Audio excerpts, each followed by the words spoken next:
Kawan-kawan media yang saya hormati, Assalamualaikum warahmatullahi wabarakatuh. Hari ini kita akan membicarakan sesuatu yang sangat aneh dan konyol dalam hubungannya dengan putusan pengadilan. Putusan pengadilan sampai dengan taraf Mahkamah Agung.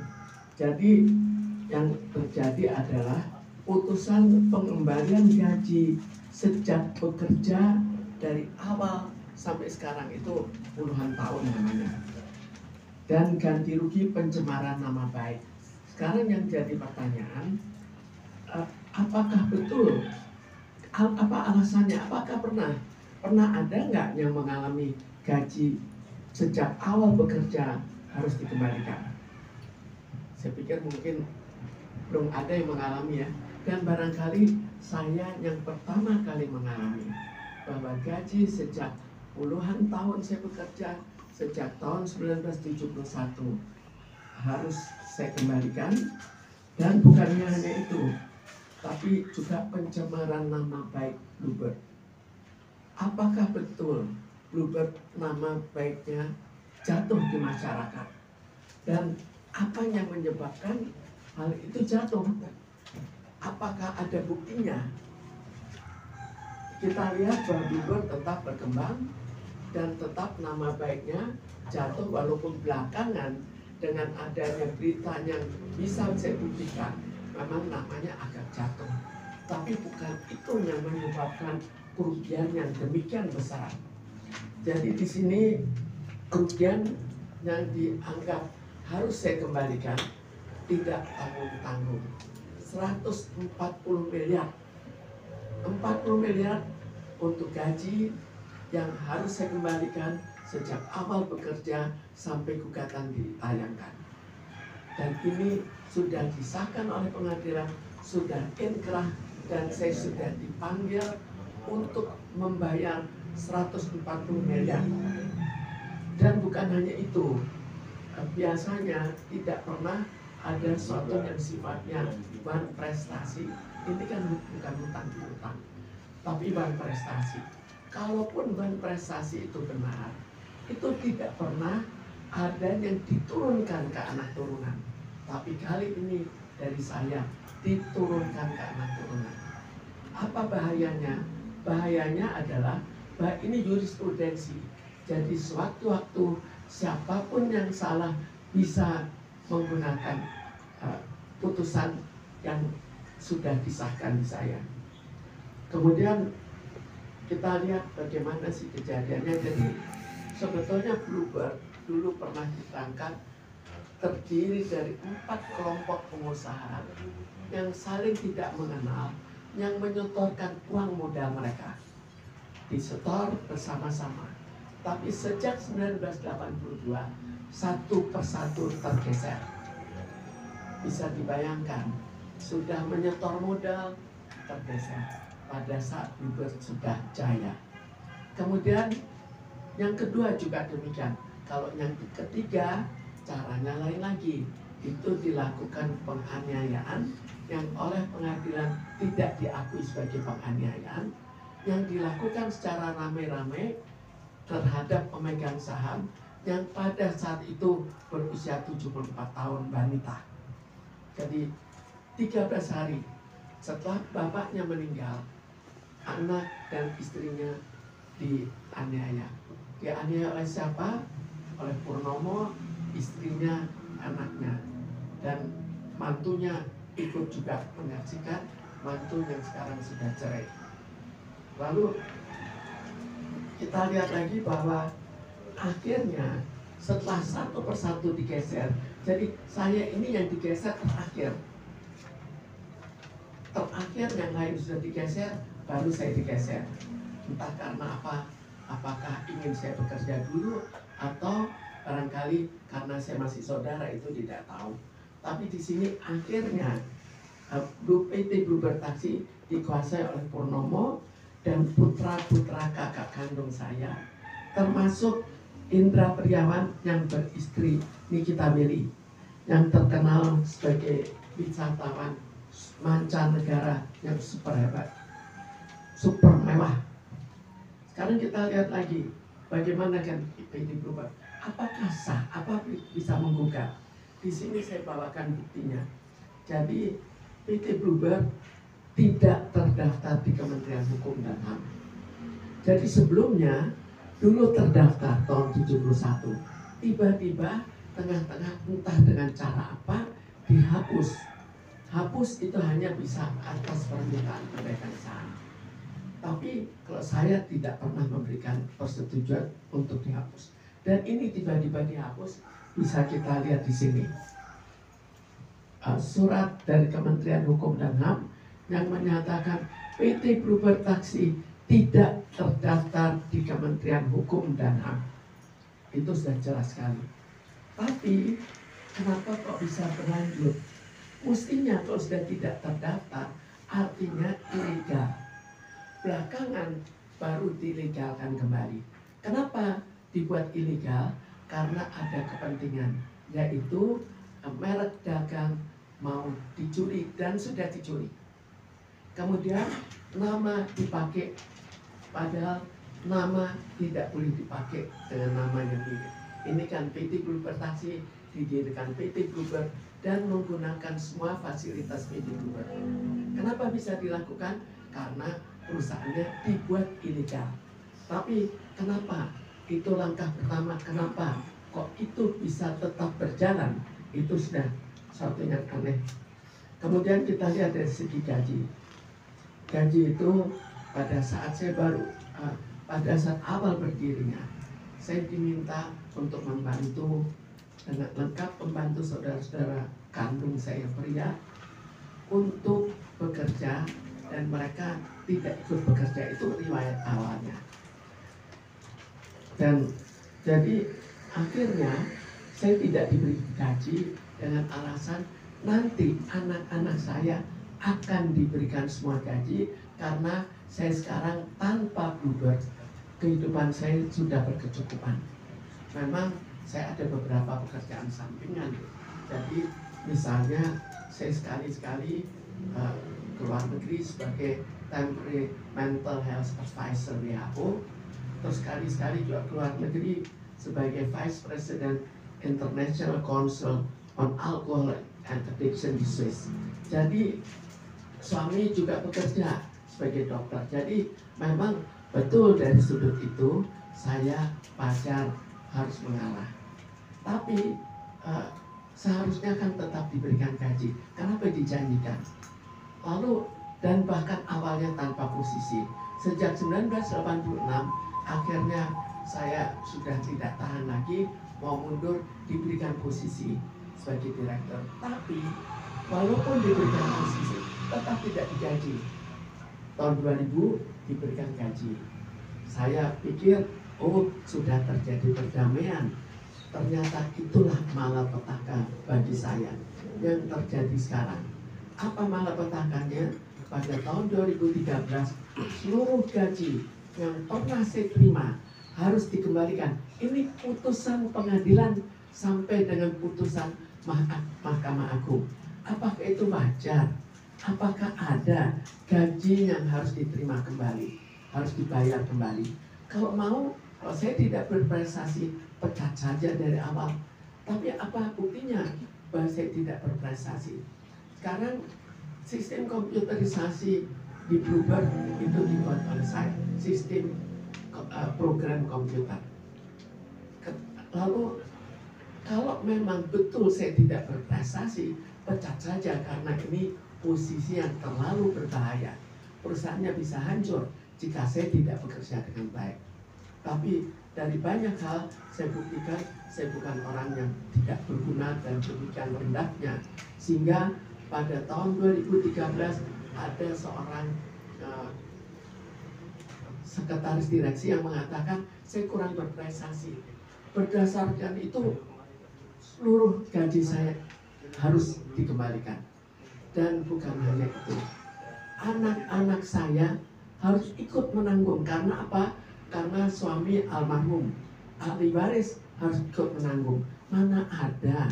Jadi ini kan suatu kalaupun itu benar, itu sah, itu bukan prestasi, bukan hutang piutang. Tidak bisa anak turunan harus membayar kembali. Berapa?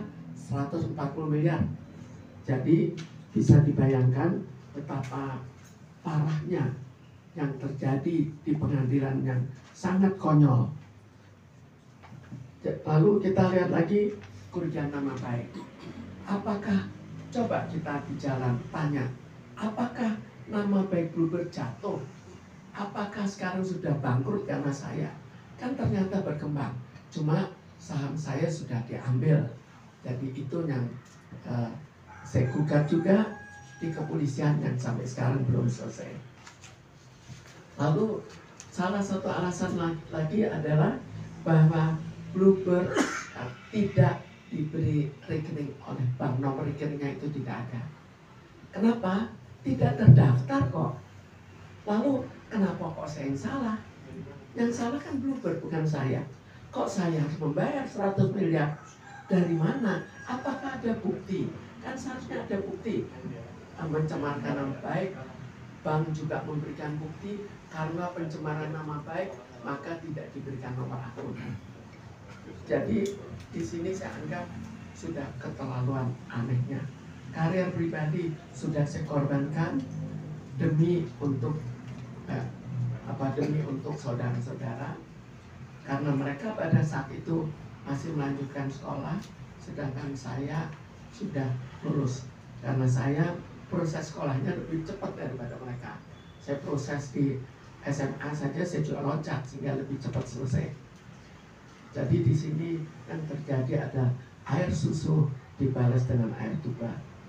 Tadi sudah saya persoalkan putusan pengadilan, juga nama baik, lalu nomor rekening tadi sudah. Sekarang kita kembali teguran eksekusi. Ini saya juga bawa buktinya, karena ini juga semuanya aneh. Siapa bisa percaya sih kalau saya tidak memberikan bukti? Jadi ini eksekusi. Surat panggilan teguran, ya, Pengadilan Negeri Jakarta Selatan.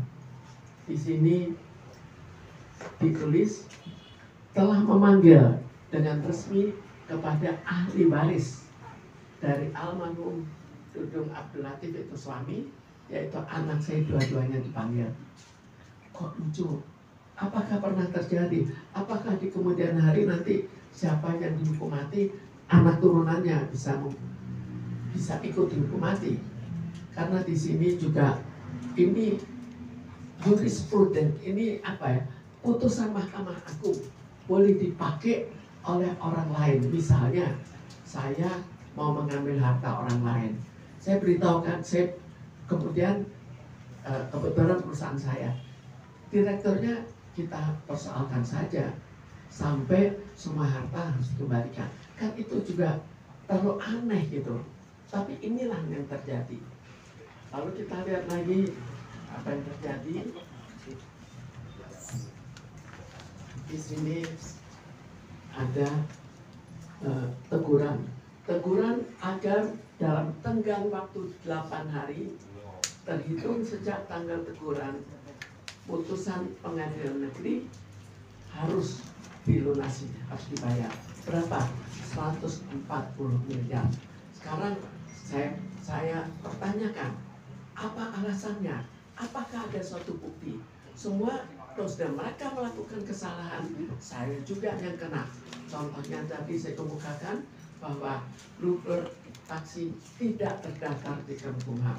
Itu saya lagi yang salah. Sekarang siapa yang sebetulnya salah? Kenapa kok saya harus membayar? Jadi sebetulnya saya anggap terlalu konyol. Pengadilannya super konyol, bukan konyol lagi. Tapi sekarang kita lanjutkan lagi. Harta saya pada saat itu sudah dialihkan secara diam-diam. Kenapa diam-diam? Karena dibuat di akte notaris tanpa kehadiran saya. Kok bisa saham dilepas tanpa kehadiran saya? Inilah terjadi. Tapi apa yang terjadi dalam gugatan? Saya waktu itu minta mundur sebagai pengurus salah satu PT, bukan di Bluebird Taksi. Akhirnya dikatakan mundur sebagai pengurus di CV juga berarti mundur di pubertas. Apa hubungannya? Kok bisa dinyatakan mundur? Ini putusan pengadilan negeri. Jadi sebetulnya semuanya dibuat terlalu aneh. Sekarang karena keanehan yang berlebih dan karena sudah mencapai sampai anak turunan saya nantinya akan mungkin akan hidup sangat melarat dan akan sampai meninggal karena harus membayar ini. Ya, ini konsekuensinya. Karena itu saya tetap berjuang membebaskan putra-putri saya dari penjajahan Uber dan juga dari penjajahan pengadilan. Kenapa pengadilan kok mau membuat putusan berdasarkan keinginan Uber? Ada apa? Lalu yang paling menyakitkan adalah ahli waris ini. Ahli waris dengan kerugian akibat ban prestasi, akhirnya saya harus membayar yang hasil karangan Uber dan pengadilan. Ada apa? Sekarang terserah pengadilan mau menyerang saya siap. Karena saya tidak bisa lagi untuk terlalu mengalah.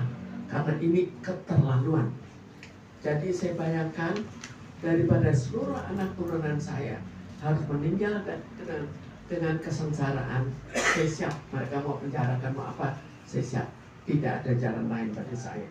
Sekarang kita bayangkan upaya penculikan dulu, penangkapan saya oleh Purnomo sudah betul-betul merupakan penekanan batin bagi saya. Tapi itu khusus ke saya. Tapi sekarang ke anak-anak saya, keturunan saya, bagaimana mungkin saya diam? Sekarang kita lihat korban yang berjatuhannya. Jadi di sini para pendiri sudah satu persatu tergeser. Pendiri pertama tergeser pada tahun 1983, kemudian pendiri kedua pada tahun 1991, kemudian berikutnya dianiaya sampai sekarang tidak berani muncul, tapi pernah mencoba muncul dengan bantuan pengacara yang menggugat sebesar 11 triliun atas saham dan penganiayaan yang terjadi, tapi tetap tidak menang. Lalu sekarang yang bahayanya lagi bahwa sekarang zamannya PHK.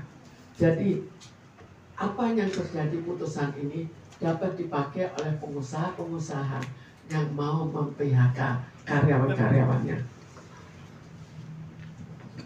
Sekarang ini sudah sesuatu yang akhirnya membuat penderitaan bukan hanya bagi saya, tapi penderitaan bagi banyak masyarakat dan hubungannya dengan PHK dan hubungannya lagi dengan penggusuran. Kita tahu penggusuran sekarang sudah populer lah, sebentar kita digusur ya, karena hukumnya sudah tidak terkendali, keadilan sudah tidak ada. Jadi sebagai terakhir yang saya harapkan adalah keadilan betul-betul ditegakkan kembali. Keadilan itu nomor satu, dan tidak membuat perkecualian terhadap perkara saya yang sifatnya ban prestasi, yang itu pun terlalu aneh, tanpa bukti yang harus ditanggung dan dibebankan pada turunan saya. Sekarang secara keseluruhan keadilan harus ditegakkan, terutama keadilan terhadap masyarakat yang tidak berdaya, yang sudah mulai berada di bawah ambang toleransi kekuatan jiwa manusia. Mereka sudah tertekan. Jadi tidak ada jalan lain sebetulnya, demi masyarakat harus ada suatu gerakan. Ini terakhir, semoga presiden yang baru memperhatikan bahwa masyarakat sudah terlalu tertekan. Masyarakat level saya tertekan juga, tapi mungkin tidak setertekan dari masyarakat kecil yang akhirnya sulit makan. Demikian penjelasan saya, dan silahkan bertanya. Bu, berarti 140 M itu dibagi menjadi 2 gugatan, Bu, ya? dalam satu gugatan. Jadi satu gugatan itu terdiri dari pengembalian seluruh gaji yang pernah saya terima sejak saya bekerja. Gaji, honor, THR, semuanya. Kedua, karena pencemaran nama baik. Apanya yang dicemarkan? Coba kita tanya ke masyarakat, dan masyarakat loh yang dipersoalkan. Tanya ke masyarakat, tanya saja di airport, apakah betul itu yang terjadi? Terkait uang prestasi gimana, Bu? Uang prestasi itu jadi kalau sekarang saya dikatakan membuat kerugian, itu uang prestasi. Kalau misalnya, oh saya berhutang, nah itu memang boleh untuk turunannya harus ikut membayar. Tapi kalau uang prestasi tidak pernah terjadi bahwa harus dibayar. Apalagi ini tidak bisa dibuktikan. Buktinya juga ngaco. Semua bukti itu ngaco. Contoh saya berikan ya. Ada deposito yang deposito saya pribadi, atas nama saya pribadi, saya cairkan. Yang terjadi perbuatan melawan hukum. Apanya? Terus ini PT Blubertasi tidak terdaftar di Kemenkumham. Siapa yang salah? Kemudian PT Blubertasi tidak berhasil mendapatkan nomor akun di bank. Siapa yang salah? Orang sengaja tidak dibuat tidak terdaftar. Kok siapa yang melakukan? Kok saya lagi yang salah? Jadi siapapun yang salah, mereka yang salah, jadi dibebankan pada saya.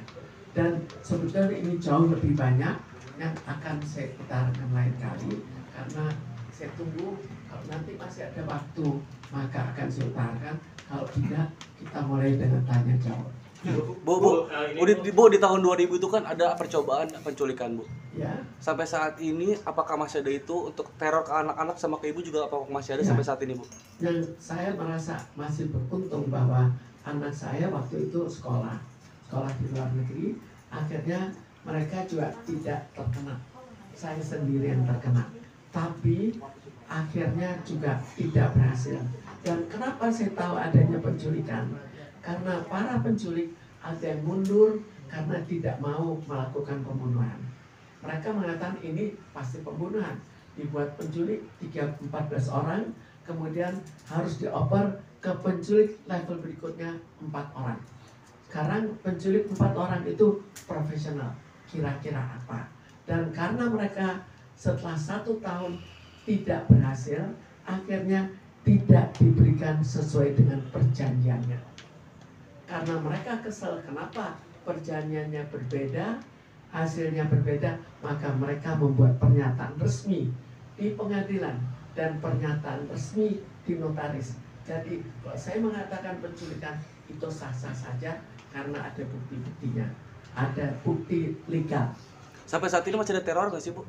Kalau saat ini sementara ini tidak ada.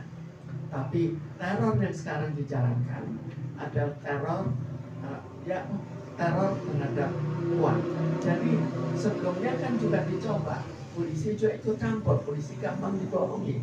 Mereka membohongi polisi, entah apa yang dikatakan, tapi polisi membuat surat penangkapan. Surat penangkapan itu dengan alasan perbuatan tidak menyenangkan. Sekarang kita tanya ke pengacara, apakah boleh cara itu? Kemudian apa yang terjadi? Harus membawa saya harus dibawa ke kepolisian dan diselesaikan sampai proses penyidikan selesai. Itu apa? Hanya ada 2, saya teroris atau saya pemasok narkoba. Tapi ini suratnya saya juga ada, saya simpan suratnya. Jadi mungkin setelah itu polisi tidak mau banyak ikut campur, barangkali juga malu juga dibohongin oleh Bluebird.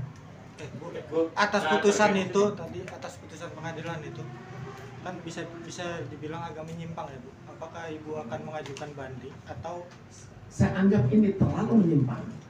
Jadi pertama, kalau saya ajukan, saya anggap mereka mendablek. Kita lihat dalam beberapa fakta pengadilan itu sama dableknya lah.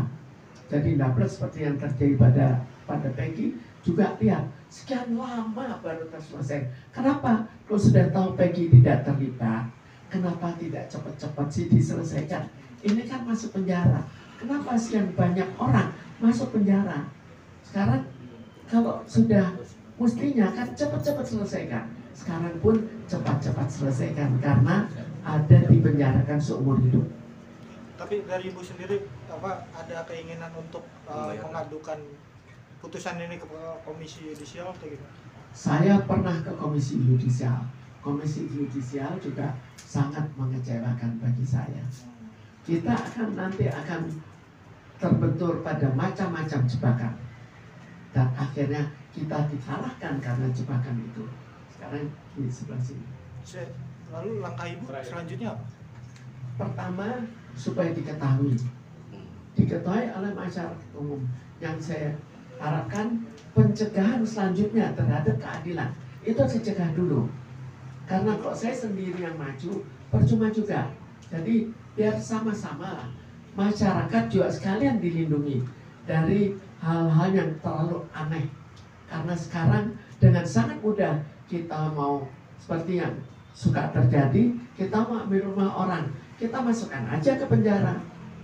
Atau kita bikin dia dengan segala alasan untuk digugat mungkin untuk alasan lain dan akhirnya dia tidak berkutik. Lagi Sekarang Bu, berarti kan tadi yang seperti Ibu bilang dia sekarang ini perjuangkan. Sekarang kita bayangkan ya, dana triliunan. Coba lihat dari Forbes itu tahun 2014. Itu majalah yang sangat dipercaya. Itu kenaikan hartanya bisa 3,3 kali. Sampai akhirnya dia tiba-tiba menjadi nomor 25 terkaya di Indonesia. Itu sama dengan 48% dari Lipo. Bisa dibayangkan kira-kira ada apa. Terus ada lagi majalah Straits Times. Itu mempersoalkan masalah uang dari Indonesia yang mengalir. Terus ada lagi koran di Indonesia lebih mempertegas lagi perusahaan transport terbesar. Kira-kira siapa? Dan kira-kira apa yang terjadi? Apakah diambil dari hasil jeripayanya atau diambil dari Uber? Apa diambil dari harta saya? Kita bayangkan bahwa dia kan Indra Priawan kan belum bekerja. Apakah bisa hanya dari harta Nikita Willy bisa begitu super mewah? Karena itu dianggap termewah kan dulu. Bu, ini kan untuk ganti ruginya sangat